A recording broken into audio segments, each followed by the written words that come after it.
यहाँ पर मौजूद सभी रेस्पेक्टेड डिग्निटरीज और हाज़रीन इकराम, अस्सलामु अलैकुम व रहमतुल्लाहि व बरकातुहू। आज माइनॉरिटी यूथ पार्लियामेंट के इनेकाद के मौके पर मुझे अपनी बात रखने का मौका दिया गया। मैं बहुत बहुत शुक्रिया अदा करता हूँ ऑर्गेनाइजिंग कमेटी का। और हाज़रीन, आज मैं the issues and challenges of minorities specially youth and their possible solutions इस टॉपिक पर अपनी बात रखने जा रहा हूँ। जैसे कि ये प्रोग्राम डॉक्टर बाबा साहेब अम्बेडकर इनकी जयंती के मौके पर इसका इनेकाद किया गया, तो डॉक्टर बाबा साहेब अम्बेडकर इन्हीं के विचारों से प्रेरित एक बात अक्सर कही जाती है कि अगर किसी मुल्क की तरक्की को जानना हो तो वहाँ के अल्पसंख्यकों से, वहाँ की माइनॉरिटीज से पूछो कि उन्हें कितना इंसाफ और कितनी बराबरी हासिल है।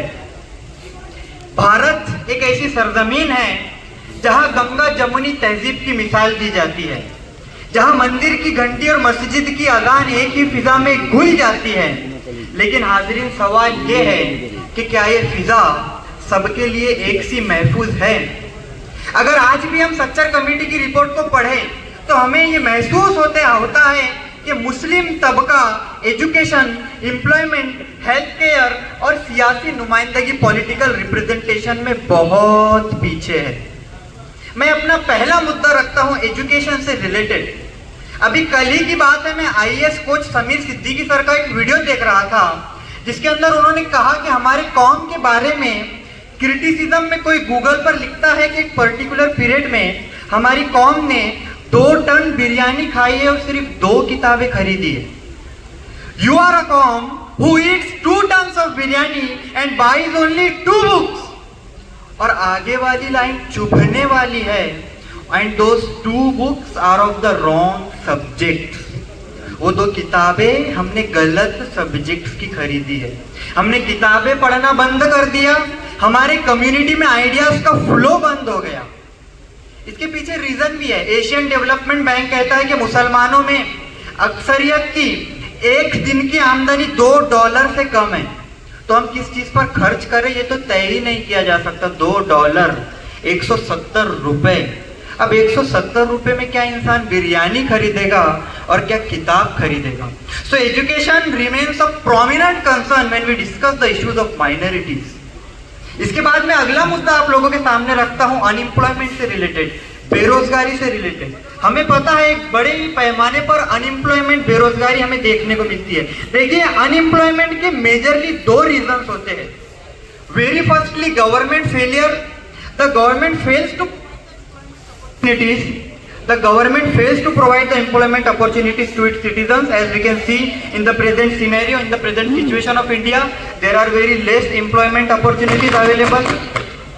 और इसका दूसरा और एक अहम और एक बहुत जरूरी रीजन होता है स्किल डेफिसिट, स्किल्स की कमी।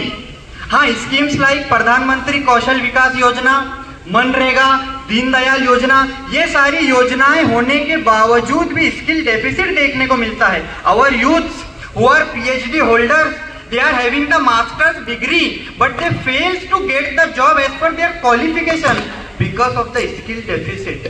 मैं आप लोगों को एक बात बताता हूँ, आप अपना मोबाइल निकालिए, गूगल पर सर्च करिए 15 कंपनीज।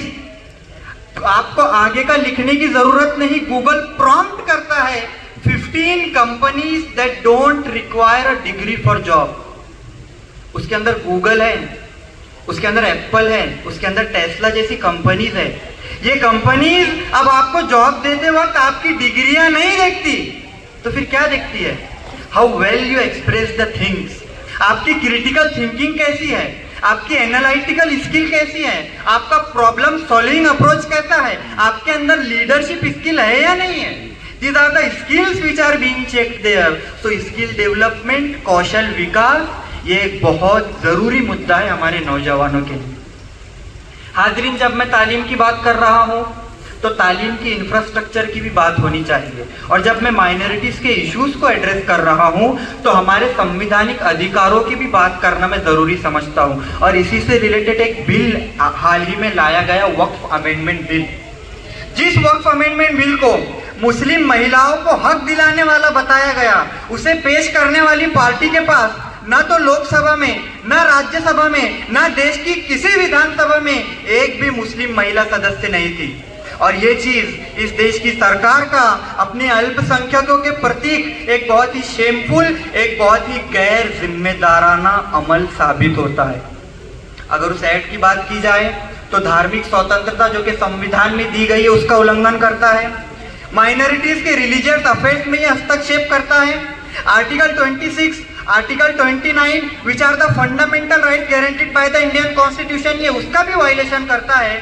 सुनिएगा, भारतीय संसदीय इतिहास में, इंडियन पार्लियामेंट की हिस्ट्री में शायद ही ऐसा कोई एक्ट बनाया गया हो जो कॉन्स्टिट्यूशन के इतने आर्टिकल्स का वायलेशन करता हो। तो हर वो इंसान जो संविधान में यकीन रखता है उसे इस बिल की मुखालिफत जरूर करनी चाहिए। मेरा आखिरी पॉइंट मैं रखता हूं और बहुत ही अहम, बहुत ही जरूरी पॉइंट है, वो है सियासी नुमाइंदगी, पॉलिटिकल रिप्रेजेंटेशन। जब आवाज ही संसद तक नहीं पहुंचती है तो हल निकालना हमारे लिए और मुश्किल हो जाता है। और वो कम्युनिटी जिसकी आबादी 14% हो लेकिन संसद में उनकी आवाज 4% तक सीमित हो, तो ये इस देश के लोकतंत्र पर, इस देश की डेमोक्रेसी पर एक बड़ा सवाल उठाता है। ध्यान दीजिएगा, ये सिर्फ आंकड़े नहीं है बल्कि उस कम्युनिटी की नीतिगत भागीदारी और उनके समस्याओं के समाधान की संभावना को भी दर्शाता है, उनके प्रॉब्लम्स के सॉल्यूशंस की पॉसिबिलिटी को भी ये चीज दिखाती है। We are very under represented in government, in decision making bodies and other influential positions, we are very under represented। फिर आप मुझसे पूछेंगे कि फिर सॉल्यूशन क्या है। देखिए, इस प्रोग्राम का नाम है माइनॉरिटी यूथ पार्लियामेंट। यहाँ पर मौजूद हर एक नौजवान को एड्रेस करते हुए मैं ये कह रहा हूँ, ध्यान से सुनिएगा, बहुत ही जिम्मेदारी से कह रहा हूँ कि अगर इक्तदार वाली पोजीशंस पर फायज नहीं होगे, अगर आने वाली टेक्नोलॉजी को सीखकर उस पर काबिज नहीं होगे, अगर अपनी मेहनतों से स्ट्रेटेजिक पोजीशंस को हासिल तुम नहीं करोगे, अगर कुछ बदलने लायक पढ़ने का तरीका डेवलप नहीं करोगे, तो याद रखना मेरी इस बात को, कोई नहीं आने वाला जो कि कौम के मुस्तकबिल को सुधारेगा। ये काम मुझे, आपको और हम सबको मिलकर करना है। मैं ये कहता हूं कि तेरे किरदार को आबाद रखे, कुछ ऐसा करके दुनिया याद रखे। तेरे किरदार को आबाद रखे, कुछ ऐसा करके दुनिया याद रखे। यहां बस लोग बातें कर रहे हैं, कोई तो हो के जो बुनियाद रखे। आज दुनिया कहती है सबसे ज्यादा मुसलमान कौम जेलों में बंद है, लेकिन दुनिया जानबूझकर पूरी बात नहीं कहती। सबसे ज्यादा बेगुनाह जो कौम जेलों में बंद है वो मुसलमान है। हमें एप्लीकेशन लिखनी नहीं आती तो हमारे मुकदमे बोर्ड पर लगते ही नहीं। तो है कोई ऐसा नौजवान जो कि लॉ फील्ड में इतनी मेहनत करे, इतने गोल्ड मेडल्स वो ले आए कि वो उन बेगुनाह लोगों के हक में कोर्ट में लड़ सके। आखिरी बात कर रहा हूं, ध्यान से सुनिएगा। जिस तरह के हालात हैं उसमें सिर्फ एक तरह का सॉल्यूशन है। हमें ऐसी पूरी जनरेशन चाहिए जो अपने संवैधानिक अधिकारों को पहचानती हो, उनके लिए खड़े होकर लड़ना जानती हो, जो अपने इतिहास, अपनी तहजीब, अपने मजहब को डिफेंड करना जानती हो।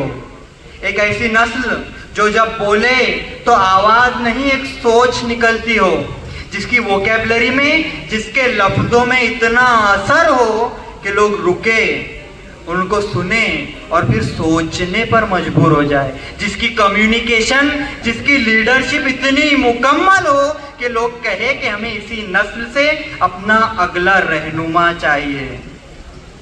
So today, from this very hall of minority youth parliament, I say that we need these youths, our youths, in the actual parliament, so that they will work for their minority communities, so that they will have the power to bring the change in the society.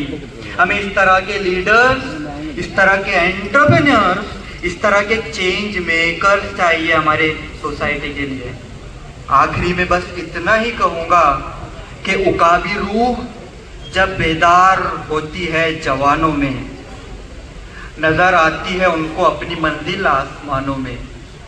उकाबी रूह जब बेदार होती है जवानों में, नजर आती है उनको अपनी मंजिल आसमानों में। नहीं तेरा नशे मन कसरे सुल्तानी के गुंबद पर, तू शाही है बसेरा कर पहाड़ों की चट्टानों में। आपकी समातों का बेहद शुक्रिया। Thank you so much. जय हिंद।